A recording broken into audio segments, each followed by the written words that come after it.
Picture this, you're watching an anime, completely invested in the main couple's story, their awkward moments, the slow build-up, the tension. Then another pair quietly steps in, and before you realize it, they've completely stolen your attention. And somehow, they just feel better. Their chemistry is natural, their moments together hit deeper, and before you know it, you care more about them than the actual leads. It's that feeling of realizing, wait, this couple deserves their own anime. They're way more fun to watch than the main pair. So today, we're looking at the top 15 times the side couple outshined the main romance. Let's get started.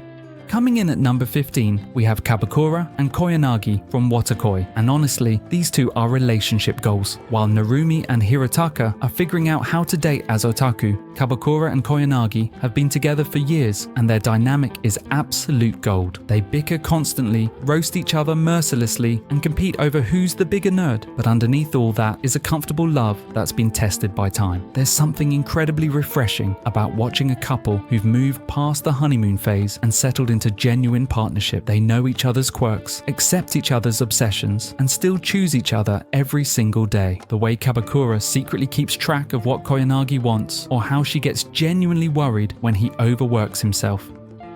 These little moments show a depth that the main couple is still building toward. Sometimes, the most romantic thing isn't a grand confession, it's knowing someone's coffee order by heart after 10 years together.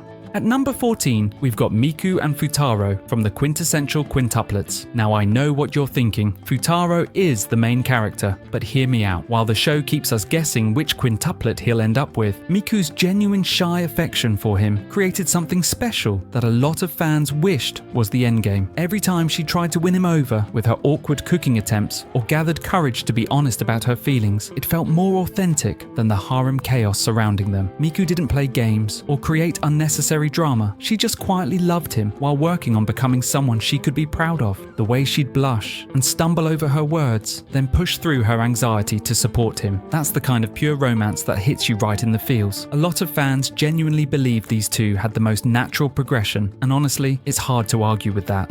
Number 13 brings us Kazama and Sakurai from My Senpai is Annoying. And this is how you do workplace romance right. The main couple, Futaba and Takeda, have their sweet and wholesome moments, but Kazama and Sakurai, they bring an energy that's hard to ignore. Kazama's the smooth-talking flirt who finally meets his match in Sakurai, the cool beauty who doesn't fall for his usual tricks. Watching him actually have to work to win her over and getting flustered when she turns the tables on him is comedic gold with genuine chemistry. Their banter feels effortless. Every conversation sounds like subtle flirting, and beneath it all, there's mutual respect that makes their relationship stand out. Unlike the main couple's cute size difference dynamic, Kazama and Sakurai's connection is built on two equals constantly challenging each other in the best way possible. And when they finally start to get together, it doesn't feel like the end of a story. It feels like the beginning of an even better one. At number 12, Kaguya-sama gives us Ishigami and Ino, the couple that had us screaming at our screens. The main couple's mind games are entertaining, sure, but Ishigami and Ino's slow burn hits different. These two start off barely tolerating each other, then gradually you see the respect build, the understanding deepen, and suddenly you're watching two people who see past each other's walls. Ishigami sees the lonely, rule-bound girl trying so hard to be perfect, and Ino sees the kind heart underneath his cynical exterior. Their Christmas arc alone had more genuine romantic development than some entire anime series. The way he supported her during the election, how she slowly started changing because of his influence, and that moment she realized her feelings. It's beautifully executed character growth wrapped in a love story. While Kaguya and Miyuki are playing 4D chess with their emotions, these two are just honestly trying to understand each other, and somehow that feels more real. At number 11, Kimi ni Todoke delivers Chizuru and Ryu, childhood friends done absolutely right. Sawako and Kazehaya's romance is sweet but moves at a glacial pace. Meanwhile, Chizuru and Ryu have this unspoken understanding that's been building for years. Ryu has loved Chizuru since forever, quietly supporting her through her crush on another guy, never pushing, just being there. And Chizuru, dense as a brick about her own feelings, has always turned to Ryu first for everything important. The moment she finally realizes what's been right in front of her all along is genuinely beautiful, and their confession scene is one of the most satisfying payoffs in romance anime. These two prove that sometimes the best relationships are built on friendship, trust, and really knowing someone inside and out. They didn't need dramatic declarations, they just needed to finally see what everyone else already knew.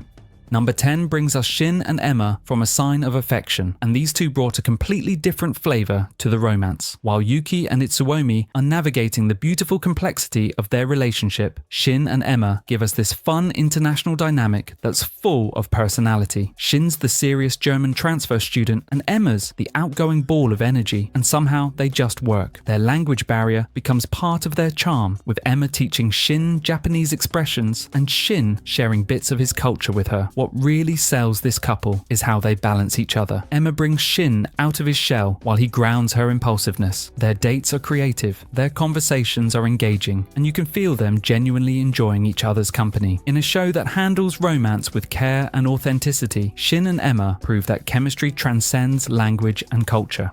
At number 9, Fruits Basket brings us Arisa and Kureno, a pairing that came out of nowhere and punched us right in the heart. Here's the thing about this couple. They represent something the main romance takes the entire series to achieve. Two broken people finding unexpected hope in each other. Arisa, the tough former gang member with abandonment issues, meets Kureno, a man trapped by supernatural obligations and resigned to his fate. Their connection was instant, mature, and devastatingly bittersweet. While Toru and Kyo are dancing around their feelings for 60 episodes, Arisa and Kureno have this adult understanding of love, sacrifice, and the courage it takes to choose happiness. Their phone conversations, the way Kureno found freedom through loving her, and Arisa's determination to wait for him no matter what. It's the kind of devoted romance that makes you believe in soulmates. They didn't need endless episodes of development. Sometimes lightning just strikes, and Sliding into number 8, we have the controversial pick of Yui and Hachiman from My Teen Romantic Comedy Snafu, and before you come for me, hear this out. The main romance with Yukino is deep and meaningful.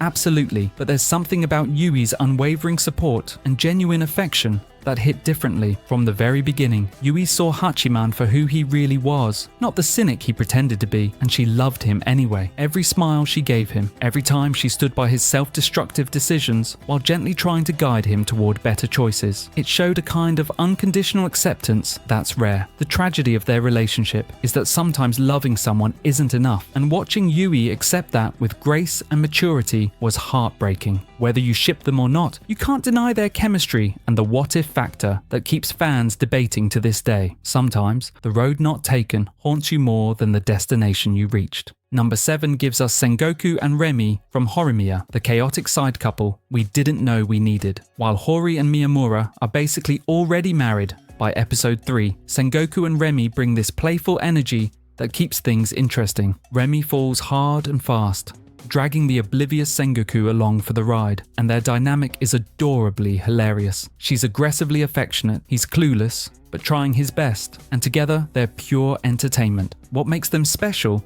is how unapologetically enthusiastic Remi is about her feelings, while Sengoku slowly realizes he's fallen just as hard. There's no angst, no miscommunication, just two people enjoying being together and making everyone around them smile. In a show full of established couples, they represent that exciting beginning phase where everything is new and fun, and honestly, their scenes always left me grinning like an idiot.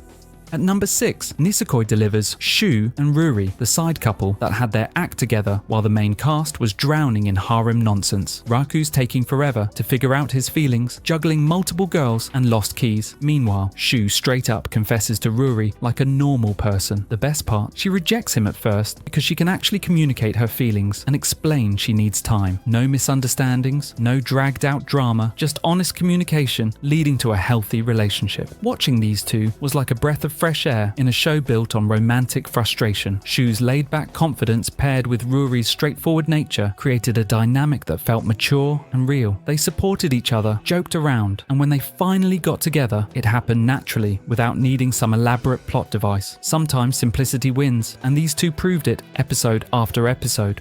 Before we get to the top 5, quick shout out to everyone who's already subscribed. You're the real MVPs. And if you're not subscribed yet, what are you waiting for? Smash that subscribe button.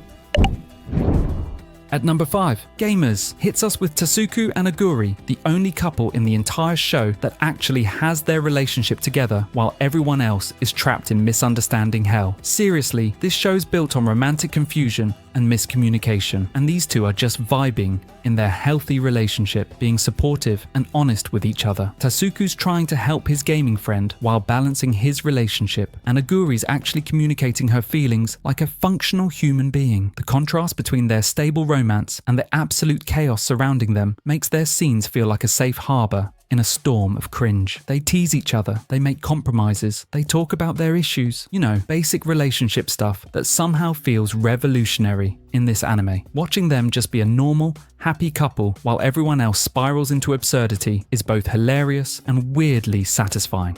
Number 4 gives us Asako and Sasahara from My Little Monster, the side couple that understood the assignment from day one. While Shizuku and Haru are dealing with their emotional baggage and unconventional relationship, Asako and Sasahara are over here being adorable without all the drama. Asako starts off boy crazy and superficial, but Sasahara sees something real in her, and his patient, genuine affection helps her grow into someone more authentic. What's great about them is how Sasahara never tries to change her. He just likes her for who she is, quirks and all, and that acceptance lets her become comfortable being herself. Their relationship has this easy warmth to it. They laugh together, support each other's weird hobbies, and genuinely enjoy spending time together. In a show where the main couple's intensity can be exhausting, these two remind us that love can also just be comfortable and fun. Coming in at number 3, ReZero gives us Subaru and Rem, and holy chemistry Batman. The main couple has Subaru chasing Emilia through literal death loops, which is dedication sure, but Subaru and Rem bring this unconditional acceptance that hits completely different. Rem's the maid who saw Subaru at his absolute lowest, his most pathetic, his most broken, and chose to love him anyway. Their connection is top tier, their emotional support runs impossibly deep, and watching Rem pull Subaru out of his darkest moment with that legendary speech about starting life from zero creates one of anime's most powerful romantic scenes. Every moment they share afterward carries this weight of someone who literally saved your soul. Sometimes you don't need mutual pining for compelling romance. You just need someone who believes in you when you've given up on yourself, and Rem's devotion to Subaru is both beautiful and heartbreaking. At number 2, we have Mitsuru and Kokoro from Darling in the Franxx, and honestly, this couple deserved their own show. The main romance with Hiro and Zero 2 is epic and drives the plot, sure, but Mitsuru and Kokoro gave us something deeply human and quietly powerful. Their relationship explored themes of choice, partnership, and creating meaning in a world designed to deny them individuality. Watching Mitsuru go from bitter and closed off to vulnerable and protective, and Kokoro choosing him despite everything, despite the system designed to keep them apart, that's real character development wrapped in a beautiful love story. Their wedding scene, their determination to build a life together, even when everything was stacked against them, it represented hope and humanity in ways the main plot sometimes lost track of. While everyone else was focused on saving the world, these two were just trying to save each other, and somehow that felt more important. And finally, taking the number 1 spot, we have Treasure Children. And I'm cheating a little here because literally every couple in this show could have been number 1. That's the genius of Treasure Children. It's nothing but side couples, and every single pairing brings something unique and entertaining to the table. You've got the aggressive confession couple, the mutual pining childhood friends, the senpai-kuhai dynamic, the popular girl and delinquent, the mature couple, the awkward first-timers, and the list goes on. Each pair gets short segments that pack more romantic development, comedy, and genuine emotion than some shows manage in 12 full episodes. The beauty is how different each relationship is, proving there's no one right way to fall in love. Some couples are bold, some are shy, some communicate well, others fumble constantly, but they're all trying their best to connect with another person, and that authenticity shines through every single story. Treasure Children reminds us that everyone's love story matters, and sometimes the side characters deserve the spotlight just as much as any main couple. So there you have it. These pairings prove that sometimes the best romances are the ones the writers didn't spend 3 seasons building up to. And if you think I missed any legendary side couples, let me know. Check out my next video, Top 10 Anime, where the girl rejects the boy and regrets it. Thanks for watching, and remember, sometimes the best love stories are the ones happening in the background.